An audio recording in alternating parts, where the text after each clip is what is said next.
17-18-20 साल की बच्चियां जितनी भी जवान है, सब पे मोबाइल और सबकी सेटिंग और चैटिंग सब। अब्बा अंधा है, अम्मा अंधी है, जानबूझ के बावले बनते रहो तो बनते रहो, सबको पता है। जानबूझ के अगर बावले बनते रहो तो बनते रहो। इस माँ से पूछो कि हमारी बेटी जीने की आड़ में खड़े होकर कभी कपड़े इधर को फेंके, कभी इधर को फेंके, और आधा घंटा 1 घंटा इठला के मोबाइल पे किससे बात कर रही है? ये अम्मा पागल है क्या? इस अम्मा को पता नहीं है मेरी बेटी किससे बात कर रही है? कौन सा ऐसा रिश्तेदार है इसका? चलो अब्बा कहीं मुरादाबाद या काम करने चला गया, ये अम्मा क्या पागल है क्या? अगर पागल की बात कर रहा, शादीशुदा कई बच्चों की अम्मा हो गई, जवान बेटी, बूढ़ी बुड़खल्लो, बूढ़ी घोड़ी, नहीं लगाम, मुंह पे उल्टा सीधा लगा, गोंफे लगा के ये भी गुजराती फिर रही है।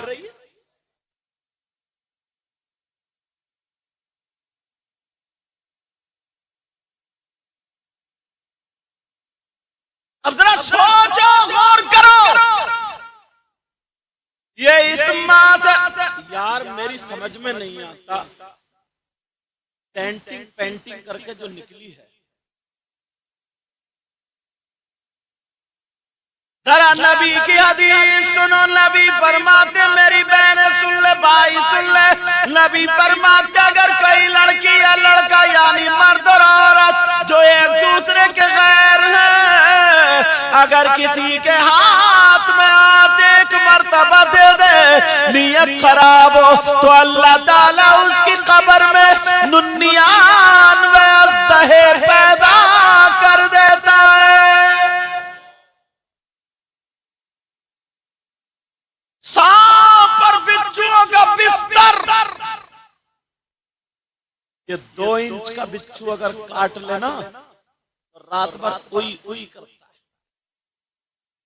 है, रात भर सोता नहीं, डॉक्टर के पास इंजेक्शन लगवाने जाता है या हजरत से पढ़वा के फुकवाता है।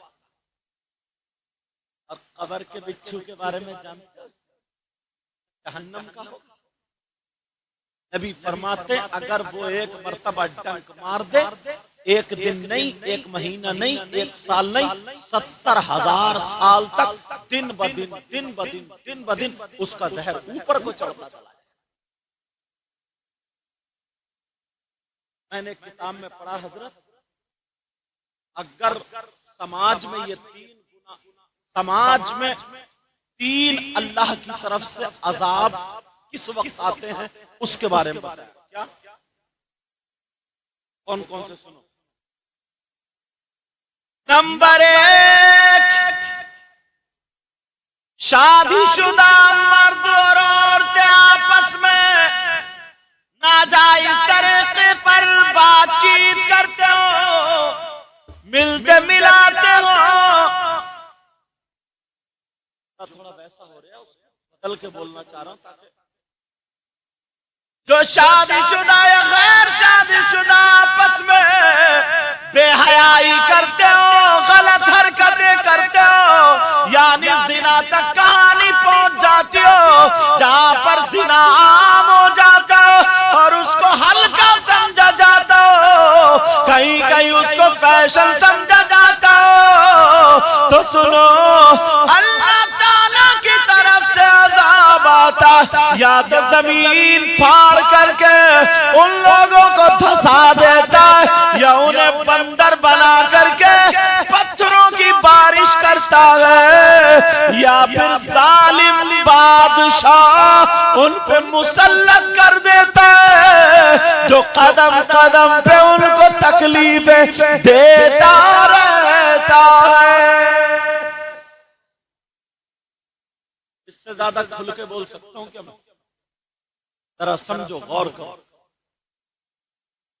यार, हद हो गई है। हजरत यहाँ का मुझे पता नहीं, इतना झारखंड उड़ीसा इधर जाओ, जाकर के देखो ना तो पता चलेगा शादीशुदा भाग जाती है, बच्चों को छोड़ के भाग गई, अम्मा की शर्म ना अब्बा की शर्म, किसी की गैर, कुछ गैरत है ही नहीं। उसकी वजह जानते हो क्यों? मोबाइल मोबाइल है मोबाइल। अम्मा से पूछो या अब्बा से पूछो कि तुमने अपनी बेटी को जो मोबाइल, और सुनो बात आ गई जहन में,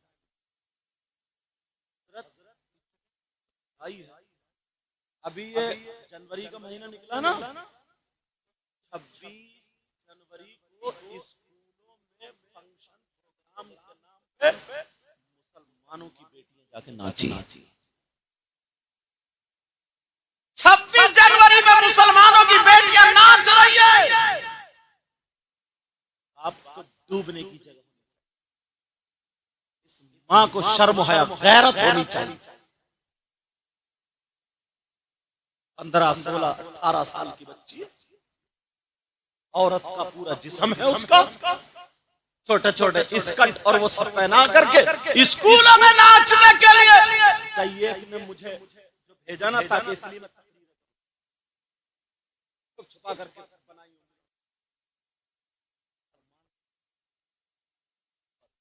शर्म गैरत।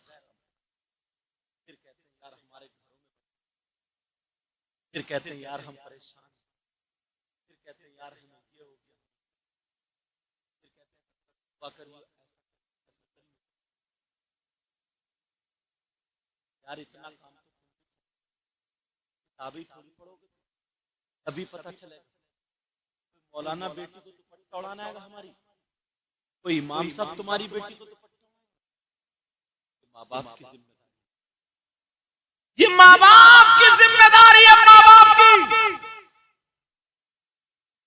मगर सबको बिल्कुल आजाद कर दिया, बिल्कुल छोड़ दिया। वजह उसकी, ये बच्चे मदरसे में नहीं जाते, स्कूल में नहीं जाते, छोटे छोटे बच्चे छोटे छोटे बच्चे जुआ खेलने लगे, 4 4 5 5 लड़के इकट्ठे हुए, वो रगड़ा, वही क्या चीज होती है, इसमें उसमें वो सब रगड़ी और भरी सिगरेट में और पीते हुए। न इसकी माँ को खबर है, न इसकी बाप को खबर है। अरे तुम तो माँ बाप हो ना, ये कौन सुधारेगा, वाला कौन? और की जिम्मेदारी नहीं। तुम्हें क्या पता है इस्लाम कैसे हम तक पहुंचा? अगर इजाजत तो तारीखी वर्क रख, इजाजत है। दूसरी जंग है जिसका नाम जंग ओहद। मेरे नबी भी जंग में शरीक है, साहबा भी शरीक है, तकरीबन 70 साहबा इसमें शहीद हो गए। अल्लाह अल्लाह सब जख्मी लेटे हुए, मेरे नबी के सामने जालिम आ गया, इसका नाम इब्न क़य्यिम। शायद तुम्हें मेरी बातें कड़वी लग रही है, सोच रहे होगे यार हमें तो कोई ऐसा मौलाना होता ना कि एक हिकायत सुनाता और जन्नत के दरवाजे पे छोड़ के आता, बस फ्री में जन्नत मिल जाती, बस एक नारा लगाते और फ्री में जन्नत में चले जाते। मेरे नबी अल्लाह आका भी हैं, उनके सामने एक जालिम इब्न क़य्यिम आ गया तलवार लेकर। मेरे नबी खौद ओढ़े हुए, जंग की टोपी ओढ़े हुए, जैसे ही खौद ओढ़े हुए, जंग की टोपी ओढ़े हुए उस जालिम ने वार किया। मेरे नबी पर ऐसा वार किया, आगे जंजीरें लटकी हुई थी ना, एक जंजीर पे जब लगी तो आका के रुखसार, आका के रुखसार में घुस गई। अब मेरे नबी भी एक तरफ तकलीफ हो रही है, कोई सहाबी इधर लेटे, कोई इधर लेटे, कोई इधर लेटे गए, तमाम सहाबा जख्मी है। मेरे नबी के रुखसार में भी वो जंजीर दाखिल हो गई है। मेरे नबी लेटे थे, इतने में एक सहाबी आ गए जिनका नाम हजरत अबू बैदा बिन जर्राह। आने के बाद देखा तकलीफ हो रही थी मेरे नबी, कभी आंख खोलना है कभी बंद करना, कभी आंख खोलना है कभी बंद करना। तुम्हें क्या पता, तुम्हें तो ये पता है बस किसी की शादी और डीजे पे नाच लो, डीजे बजा लो। पहले लोग नाचने वाली नचनियों को बुलाते थे, फिर वो बंद हो गई तो आदमियों को बुलाकर उनके गेंदे फेंदे रख के उन्हें औरत बना दिया, उनको नचाने लगे। उसके बाद अब डीजे चला करके मोहल्ले के हुड़दंगे नाचने लगे, हुड़दंगे इतनी इतनी मोटी कमर वाला और गाना गा रहा है, कमरिया आनी चाहिए। थोड़ी गौर करो मेरी इस बात पर, तुमने जो एक डीजे वीजे ढोल ताशे गाजे बाजे सिर्फ हरी पट्टी बांध ली और कूदरिया नाच रिया, हो गया तो सुन्नी, हो गया तो जन्नती, हो गया तो कामयाब। मेरे नबी की जिंदगी जरा देखो, आका की जिंदगी देखो, आमना के लाल की जिंदगी देखो, जंग में लेटे हुए रुखसार में जंजीर है। अगर एक कांटा भी लग जाता ना, इतनी तकलीफ, एक कांटा भी लग जाता। हजरत अबू उबैदा बिन जर्राह आ गए,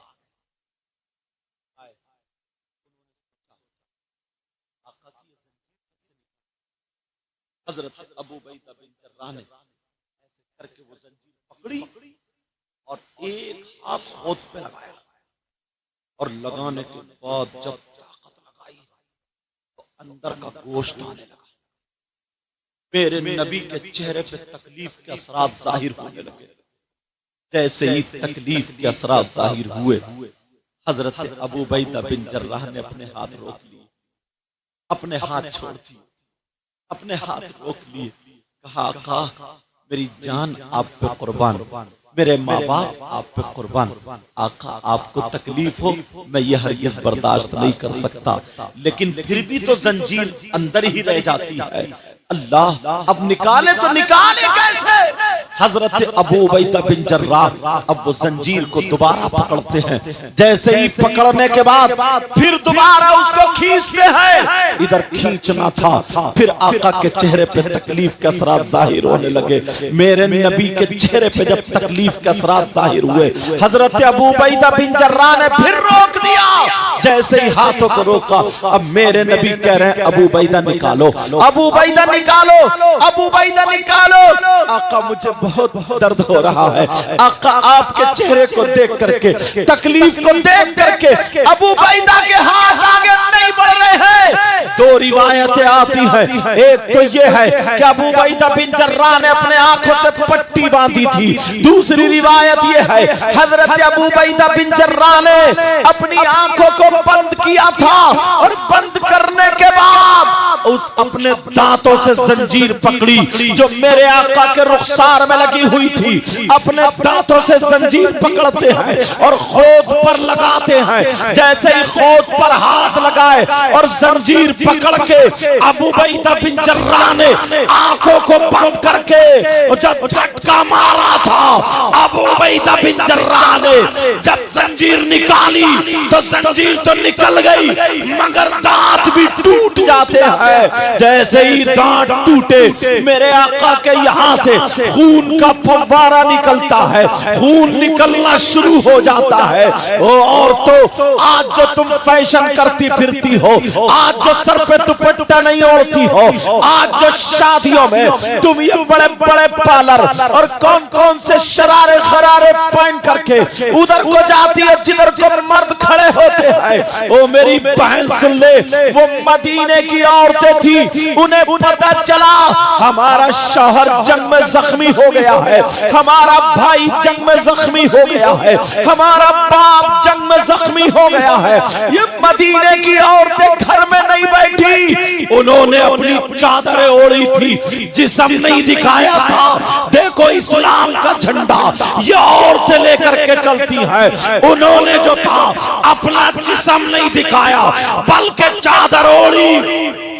मदीने में औरतों ने दरवाजे खोल दिए, जैसे ही दरवाजे खोले और जंग के मैदान में आ जाती है। उन औरतों में आने वाली नबी की बेटी सैयदा फातिमा भी थी, हसन हुसैन की माँ सैयदा फातिमा भी थी, अली की बीवी सैयदा फातिमा भी थी, सैयदों की दादी सैयदा फातिमा भी थी, जन्नती औरतों की सरदारा सैयदा फातिमा भी थी। जब इन्होंने देखा मेरे बाबा यहाँ पर लेटे हुए हैं, जब औरतें मैदान में आती है वो सारे लोग हट जाते हैं, अब अपने अपने जख्मियों को देख रही है। अरे आज तू मोबाइल से सेल्फी ले रही है, आज तू किसी लड़के से बात कर रही है, आज शादीशुदा होकर के भाग जाती है, तुझे शर्म आनी चाहिए, तुझे गैरत आनी चाहिए। मेरे नबी की बेटी सैयदा फातिमा अपने बाबा के पास आकर के बैठ जाती है और कह रही है बाबा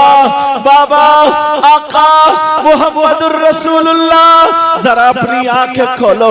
बाबा मैं फातिमा हूँ, अपनी आंखें खोलो। बाबा मैं आपका दिल का टुकड़ा हूँ, अपनी आंखें खोलो। बाबा मैं आपका लख्ते जिगर नूर नजर फातिमा हूँ। कहा बाबा आंखें खोलो, मगर मेरे नबी को इतनी तकलीफ, खून निकल रहा है, मेरे नबी आंख नहीं खोल। फातिमा रो रो करके कह रही है बाबा मुझसे दो बातें कर लो, मेरे बाबा को क्या हो गया है, मेरे बाबा मुझसे बातें कर लो।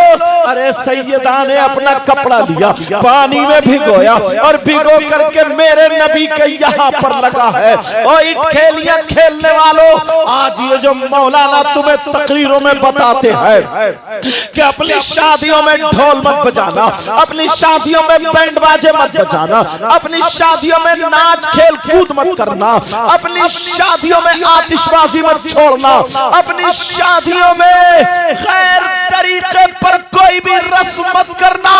ये जो बता रहे हैं इनकी कोई तुमसे दुश्मनी नहीं है, इन्हें मालूम है कि नबी ने कितनी तकलीफें बर्दाश्त की है तो इस्लाम हम तक पहुंचा है, सहाबा ने कितनी कुर्बानियां दी है तो इस्लाम हम तक पहुंचा है। मेरे नबी लेटे हैं, फातिमा कह रही है बाबा बाबा अपना चेहरा मेरी तरफ करो, बाबा थोड़ी सी आंखें खोलो, बाबा मैं फातिमा हूँ आपकी बेटी, बाबा दरवाजा खोलो, आंखें खोलो। मगर मेरे नबी आंख नहीं खोले। अल्लाह अल्लाह, अब फातिमा कपड़ा भिगो करके यहाँ लगा करके खून रोक रही है, अपने अब्बा का खून रोक रही है, नबी उठ नहीं रहे हैं। अब सैयदा फातिमा का दिल कांप जाता है क्योंकि बेटी है, लाडली बेटी है। सैयदा फातिमा का दिल लरसने लगता है। फातिमा कहती है अल्लाह ये कौम कैसे जन्नत में जाएगी जो अपने नबी को तकलीफ देती है। ऐ अल्लाह ये कौम कैसे सुधरेगी जो अपने नबी को, जो तेरे महबूब को तकलीफ देती है। जब इतना 3 मर्तबा कहा, मेरे नबी उठ के बैठ गए, कहा बेटी ना बेटी ना तुम मेरी बेटी हो। कहा बेटी बेटी ऐसा जुमला मत बोलना। अब नबी दुआ कर रहे मौला मेरी बेटी के जुमलों को महफूज कर लेना।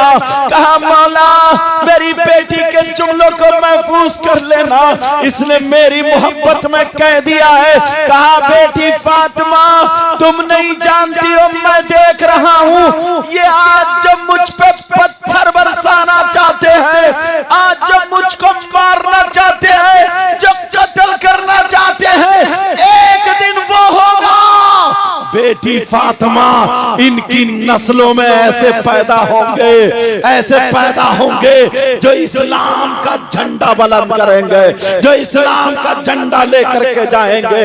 प्यारो, मेरे नबी उठ के बैठ जाते हैं। अब जरा देखो नबी को कितनी तकलीफ हुई है, ऐसे इस्लाम हम तक पहुंचा है।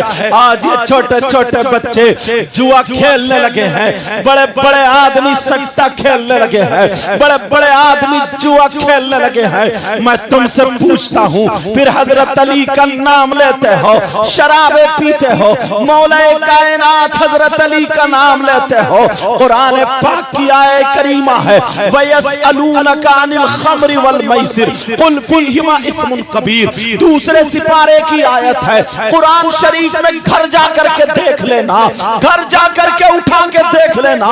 इसकी शान नुज़ूल में हजरत अली का वाक़या लिखा है। हजरत अली फरमाते हैं, अगर कहीं पे तालाब हो और उस तालाब में पानी हो और उस पानी में शराब के चंद कतरे डाल दिए जाएं, मेरे अली फरमाते हैं उस पानी में शराब के चंद कतरे डाल दिए जाए और वो पानी जमीन पे खुशक हो जाए, तो हजरत अली फरमाते हैं अब उस जमीन पर घास उगाए और उस घास को अली की बकरियां खा ले, अली की बकरियां चर ले, तो अली वो है कि उन बकरियों का दूध भी नहीं पिएगा। अरे तू कैसा अली का वफादार गुलाम बनना चाहता है, तू कैसा हुसैन पाक का गुलाम है, तू कैसे हो सकता है शराब पी करके ढोल बजाने वाला, शराब पी करके घरों में नाचने वाला, शराब पी करके शादियों में डांस करने वाला,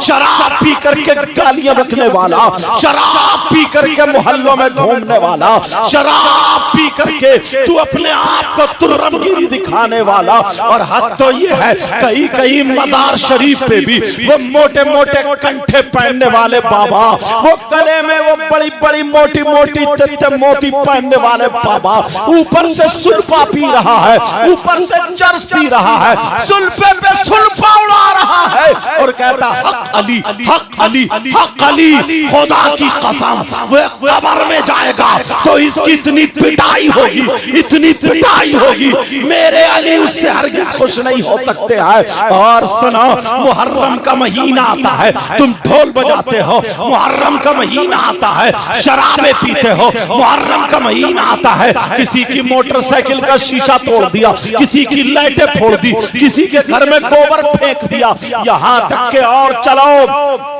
10 मुहर्रम को करबला शरीफ जाते हो या नहीं जाते हो? बोलो 10 मुहर्रम को करबला शरीफ में क्या होता है, हमारे यहाँ पर क्या होता है, हमारे यहाँ पे मेला लगता है। मगर जरा सुनो, तुम्हें तुम्हारी तारीख भुला दी गई है। 10 मुहर्रम को क्या हुआ था? करबला में नबी के शहजादे, नबी के नवासे इमाम हुसैन शहीद हुए। 3 दिन के भूखे प्यासे लेटे हुए थे। इमाम हुसैन के भांजे औनो मोहम्मद शहीद हुए, लेटे थे। अरे यही तक नहीं, हुसैन पाक के बेटे शहीद हुए, लेटे थे, भतीजे शहीद हुए, लेटे थे। भैया हजरत अब्बास के कटे हुए बाजू शहीद हुए, लेटे थे।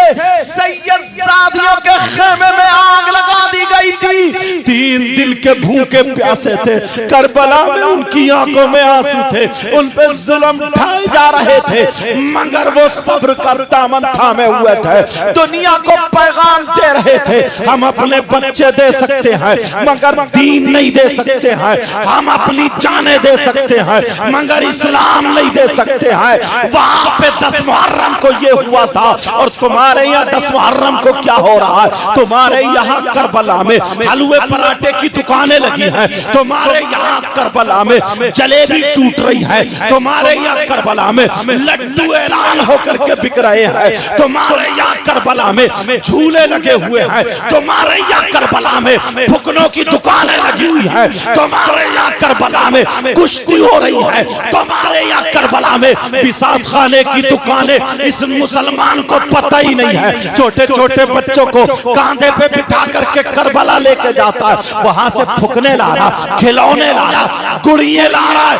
और हद तो ये है इन मुसलमानों की जवान जवान बेटियां करबला शरीफ को जा रही है। मैं पूछना चाहता हूं ये बेटियां करबला को क्यों जा रही है? जरा बताओ करबला क्यों जा रही है? फैशन करके, लाली लगा के, क्रीम पाउडर लेके, मोबाइल हाथ में है और करबला को जा रही है। बिसात खाने की दुकान में वहां पे क्रीम पाउडर खरीदे जा रहे हैं और लफंगे 10-20 लड़के, लफंगे लड़के वो औरतों के मेले में टकराते फिर रहे हैं, औरतों के मेले में घूम रहे हैं। इन्हें शर्म आनी चाहिए।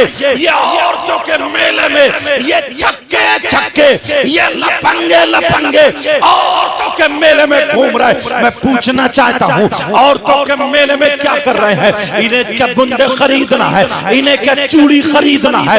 इन्हें क्या जेबरी खरीदना है? इन्हें क्या चुटिया खरीदना है?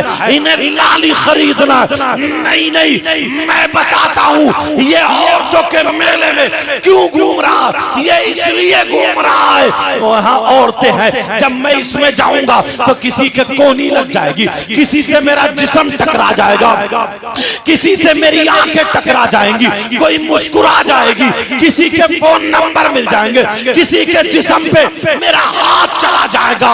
ये समझ रहा मेरी मेहनत पूरी है। किसी से टकरा जाऊंगा, किसी का चेहरा देखने जाऊंगा। अरे शर्म कर शर्म, तुम नहीं कह सकते मगर मैं बोलता हूं तू जिस औरतों के मेले में जिससे टकराने गया, जिसके कोनी मारने गया, अगर तेरी बहन होती तो तू क्या करता? जिससे आंखें लड़ाने गया तेरी माँ होती तो तू क्या करता? जिसे देखने गया तेरी चची होती तो तू क्या करता? जिससे टकराने गया तेरी फूफी होती तो तू क्या करता? जिसका चेहरा देखने गया तेरी सगी भांजी होती, भतीजी होती तो तू क्या करता? तू मरने को चाहिए था। अरे तू तो मुसलमान है, अगर तू पक्का सच्चा नबी का गुलाम बनना चाहता है तो आज के जलसे में यहाँ पे तौबा करनी होगी और तुझे ऐसा बनना होगा। मैं बताता हूँ नबी का गुलाम कौन होता है। नबी का गुलाम वो है अगर खाए तो उसके खाने की अदा बोले नबी नबी, अगर पिए तो उसके पीने की अदा बोले नबी नबी, उसके चलने की अदा बोले नबी नबी, उसके सोने की अदा बोले नबी नबी, उसके पहनने ओढ़ने की अदा बोले नबी नबी। जिस रास्ते से निकल जाए अपने नहीं गैर कहे, कहे वाह। जब नबी का गुलाम ऐसा है तो फिर नबियों का इमाम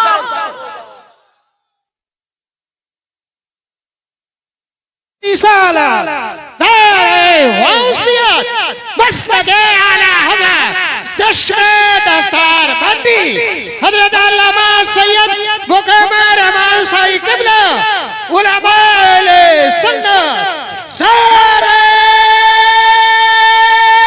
हैदरी। तुम्हें मालूम है, जानते हो आज हालात कैसे हैं? हजरत माइक पे बोलने की बातें नहीं होती मगर फिर भी बोल जाता हूं। आज दिल कटता है, आंखें कटती है। नौजवानों तुमसे बड़ी उम्मीदें हैं हमारी। बेटा बातें मत करो थोड़ी देर, तुमसे बड़ी उम्मीदें वाबस्ता है। तुम्हें मालूम है जगह का नाम लेना नहीं चाहता। अभी मैं रांची के आगे था, 2-4 दिन पहले बंगाल उधर झारखंड समझे तकरीर करने गया था। वहां की 3-4 लड़कियां गैर मुस्लिम लड़कों के साथ लखनऊ में पकड़ी गई। समझे वहां की इधर की गैर मुस्लिम लड़कियां मुसलमानों के लड़कों के साथ में पकड़ी गई। तुमने जो अपनी बेटी को आज मोबाइल दे दिया, समाज में आग लग रही है। आग, सही बता रहा हूँ, समाज में आग लग रही है। कितनी मुसलमान बच्चियां गैर मुस्लिमों के साथ, कितनी गैर मुस्लिम बच्चियां मुसलमानों के साथ। तुम क्या समझते हो इस्लाम इसकी इजाजत देता है? हरगिज नहीं देता प्यारे। इज्जत इज्जत होती है, जैसे अपनी बहन बेटी की इज्जत करते करते हो, वैसे ही अगर गैर मुस्लिम की बच्ची है उसकी भी वैसे ही इज्जत करना। नबी का गुलाम वो नहीं होता है कि अपनी बहन बेटी की इज्जत बचाए दूसरे की लूटे। नबी का गुलाम वो नहीं होता है। नबी का गुलाम वो होता है जब चले तो नजरें नीचे करके चले, जब चले तो नजरें झुका करके चले। मैं तुमसे पूछना चाहता हूँ, तुम 3 रोटी खाते हो तो कम से कम 1.5 की अकल रखो प्यारे। कितने बाप ऐसे होंगे जिनकी बेटियों पे, जवान बेटियों पे मोबाइल होगा। अब मुझे बताओ, तुम्हारे यहाँ शादी होती होगी, अगर 50 बच्चियां होंगी, सही बता रहा हूँ, सुन लेना मेरी ये बातें, अगर 50 बच्चियां होंगी तो एक बच्ची के भी सर पे दुपट्टा नहीं होगा, उसके सीने पे दुपट्टा नहीं होगा, दुपट्टा इधर आधर पड़ा होगा। अरे तू कैसा बाप है, अपनी जवान बेटी का जिस्म देख रहा है? तू कैसा भाई है, अपनी सगी जवान बहन का जिस्म देख रहा है? तू कैसा चचा है, अपनी भतीजी का जिस्म देख रहा है? तू कैसा मामू है, अपनी भांजी का जिस्म देख रहा है? पहले लोगों से पूछो, पुराने लोगों से पूछो, अगर इनमें कोई पुराना हो, इनकी बहन इनके सामने संभल के खड़ी नहीं होती थी, छोटा भाई बड़े भाई के सराहने नहीं बैठता था, बीबी शौहर के सामने गूंगी हो जाती थी। और आज तो हालात ये है, शौहर गया काम करने, ये मोबाइल लेकर के दूसरों से बातें करने निकल गई। कई बच्चे हैं, शौहर किसी का दिल्ली चला गया और ये मोटरसाइकिलों पे घूम रही है, ये होटलों पे जा रही है। बहुत अंदर की बात बता रहा हूँ, हो सकता तुम्हें बुरी लगे, लेकिन प्यारो सुन लेना, आज दुख हमें ही होता है। अरे तू कैसी है, तुझे शर्म आनी चाहिए। कितनी बेगैरत, कितनी बेगैरत औरत है जिसके कई बच्चे हैं, उस शौहर का खा रही है, उसके साथ में धोखा कर रही है, दगा कर रही है। और यहाँ तक के जब पता चल जाता है ना, तो मौका देख करके भाग जाती है। और कितने मर्द भी ऐसे हैं, मर्द, इन्हें तो शर्म आनी चाहिए कि बीवी घर में जवान है, दूसरी औरतों के पास जाते हैं। तुम्हें शर्म आनी चाहिए। तुम्हारे घर में बच्चे हैं, तुम्हारे घर में बीवी है, वो बेचारी तुम्हारा इंतजार कर रही है। मेरा शौहर आता होगा, खाना खाना है, पानी पीना है, कपड़े लाना है। शौहर को तू बीवी को इतना मारता है, इतना पीटता है, अरे तुझे खबर भी है, और दूसरों की बीवियों के साथ में तू गुलछर्रे उड़ा रहा है। जरा तूने नबी की हदीस नहीं सुनी है? ओ लोगों सुनो, अब ऐसी हदीस सुनाने जा रहा हूं कि तुम्हारा कलेजा मुंह को आ जाएगा। ये हदीस जरा तवज्जो से सुन लेना। ये हदीस किन लोगों के लिए है? ये हदीस उन लोगों के लिए है जिनकी जवान बेटियां हैं, बगैर दुपट्टों के घूम रही है, जिनकी जवान बेटियां हैं, फैशनीले कपड़े पहन करके आवारा घूम रही है, जिनकी जवान बेटियां हैं, मोबाइलों पे चैटिंग कर रही है, मोबाइलों पे बातें कर रही है, जिनकी जवान बेटियां हैं, गैर लड़कों से मिल रही हैं। ये उनके लिए है। वो शौहर जो अपनी बीवी को तमाशा बनाए पड़ा है, ये उनके लिए है। जरा सुनो, नबी फरमाते हैं, आका फरमाते हैं, मेरे नबी का बयान है, 3 लोग मेरी उम्मत में ऐसे हैं जो हरगिज़ जन्नत में नहीं जा सकते। मेरे नबी फरमाते हैं, मेरी उम्मत में 3 लोग ऐसे हैं जो हरगिज़ जन्नत में नहीं जा सकते। अरे कौन कौन है जो जन्नत में नहीं जा सकते? एक तो माँ बाप का नाफरमान है, वो जन्नत में नहीं जा सकता। दूसरा कौन नहीं जा सकता? सुनो, दूसरा दयूस जन्नत में नहीं जा सकता। अरे दयूस कौन है? दयूस वो माँ बाप है जिसकी बेटियां आवारा घूम रही हो, जिसकी बेटियां गैर लड़कों से मोबाइल पे बातें कर रही हो, वो माँ बाप दयूस है, दयूस है। और नबी फरमाते हैं दयूस जन्नत में नहीं जा सकता। और नबी जिसे मना कर दे तो कोई पीर उसे जन्नत में नहीं ले जा सकता। अगर नबी मना फरमा दे, कोई मौलाना जन्नत में नहीं ले जा सकता। अगर नबी मना फरमा दे तो उसकी नमाजें जन्नत में नहीं ले जा सकती, उसके रोजे जन्नत में नहीं ले जा सकते। नबी मना फरमा दे तो कोई माई का लाल उसे जन्नत में नहीं ले जा सकता। और जिसकी बेटियां आवारा घूम रही है, वो हरगिज़ जन्नत में नहीं जाएगी। ये नबी का फैसला। बेटा माइक को संभालो थोड़ा, माइक को थोड़ा बढ़ाओ। ये नबी का फैसला आज। मगर वजह क्या बताऊं? अब्बा है, अब्बा सबसे पहले तो ये अब्बा ही पिटने, माफ करना, बात थोड़ी कर रही। अरे तू कैसा पागल इंसान है? कौन सा ऐसा रिश्तेदार है जो मोबाइल पर बात करने को बेटी के लिए दे दिया? इसका कौन सा कारोबार चल रहा है? ट्रक चल रहा है, बसें चल रही हैं, फैक्ट्री कारखाना क्या चल रहा है? क्यों दिया बेटी को मोबाइल? अगर मोबाइल नहीं देता क्या पूरा खानदान भूखा मर जाता? पूरा खानदान खत्म। आज जो ईसाइयों का तरीका घर में, यहूदियों का तरीका घर में, ये सारे तरीके इसी मोबाइल के जरिए। जो लड़की रामपुर दोराहा से निकल के कभी बाहर नहीं गई, उसके पास बंबई का फैशन कहां से, उसके बाल कहां से कटे? तो भैया है ना भैया, तो कम से कम अपनी बहन के सर पे आंचल रख दे। मगर भैया तो इतना बड़ा नचकैया, भैया का पता ही नहीं चलता है इधर का या उधर का। बीच का बाज बाज तो बिल्कुल छक्का लगा, न दाढ़ी न मूंछ, ऐसा लगता है जैसे उबला हुआ आलू।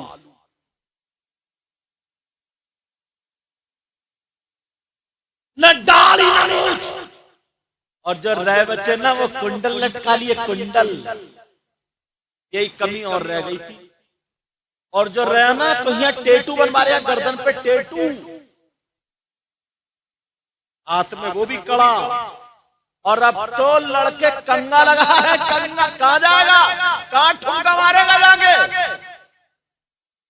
अब तू मर्द तो रहे नहीं। ये पुराने मर्द थे जो लाठी लेके चलते थे, ये मर्द थे। मुहावरा बोला जाता था। मुहावरा क्या मालूम है? कि चल हट, चूड़ी पहन ले, चूड़ी। इसका मतलब तू अब काम का नहीं, मर्द नहीं। तो इन नौजवानों ने पहले ही चूड़ी पहनी, कड़े पहन लिए, कंगा लगा लिया। अब कहां मारेगा ठुमका? और बोलेगा भी फिर ऐसे जैसे मीले, बोलेगा भी ऐसे जैसे बीच के बालों की कटिंग लहरा रहे, लहरा। और अपने आप मतलब बालों में कट्टे, आंखें तैरा रही हैं, चेहरा जैसे खून निचड़ा हुआ, सफेद चिट्टा, फूलों पे गोश्त नहीं, पैंट गिरी जा रही है। और अंदर से नेकर बिल्कुल काला, सड़ा हुआ, ग्रीस लगा हुआ। उतार दे मोजों में से ऐसी रही जैसे लेटरीन की, और भी उससे बुरी। मगर उसका अब जा रहा तेरी मेरी बहन बेटियों को तकने। और इससे पूछो कौन है? देखो ना, बाल जैसे गधा चरिया, गधा। और इतना आगे बढ़ गया है लड़की। पहले बालों में कट लगवाया, अब लगवा रहे अब भौं में कट, भौं में, गर्दन में और लगवा ले 2-4 कट। जरा सोचो, मर्द का मर्द। जब भैया ऐसा होगा तो ये छक्का भैया बहन के सर पे आंचल रखे। बोलो यार, मुझे एक बात याद आ गई। आम हुसैन पाक की बहन, इनका नाम सैयदा ज़ैनब है। एक दिन ना सैयदा ज़ैनब की तबीयत नासाज हो गई। क्या हो गई?